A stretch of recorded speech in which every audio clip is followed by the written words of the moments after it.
সিয়াম আহমেদ লিখেছেন, শয়তানের ওয়াসওয়াসা থেকে বাঁচার উপায় কি? শয়তানের ওয়াসওয়াসা থেকে বাঁচার উপায় কি আল্লাহ তাআলা কোরআন কারিমে বলেছেন, ইম্মা ইয়ানজাগান্নাকা মিনাশ শাইতানি নাজগুন ফাস্তাইজ বিল্লাহি মিনাশ শাইতানির রাজিম। শয়তান তোমাদেরকে খোঁচা মারবে, হতে পারে এটা যখন মারবে তখন তোমরা আল্লাহ তাআলার কাছে এই বিতাড়িত শয়তান থেকে পানাহ চাইবে। আল্লাহ তাআলার কাছে পানাহ চাওয়া এটা শয়তান থেকে বাঁচার জন্য সবচেয়ে বড় সুরক্ষা, সবচেয়ে বড় উপায়।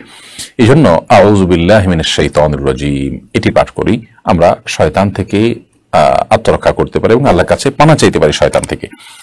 তো এই তাওয়াজ বা আউযু বিল্লাহি মিনাশ শাইতানির রাজিম এটা আমরা অনেকে মনে করি শুধুমাত্র কোরআন পড়ার শুরুতে আমরা পাঠ করতে পারি। শুধু সেটাই নয়, বরং এই আয়াতের আলোকে বোঝা আছে যে কোরআন পড়ার শুরুতে তো আমরা আউযু বিল্লাহ পাঠ করবই, এছাড়াও আরো অন্যান্য সাধারণ অবস্থাতেও আমরা আউযু বিল্লাহি মিনাশ শাইতানির রাজিম পড়ে শয়তান থেকে আল্লাহর কাছে পানাহ চাইব। নবী করিম সাল্লাল্লাহু আলাইহি ওয়াসাল্লাম বিভিন্ন সময় বাচ্চাদেরকে শয়তান থেকে পানাহ চাইতেন এবং আরো অনেক সময় আল্লাহ তাআলার কাছ থেকে পানাহ চেয়েছেন।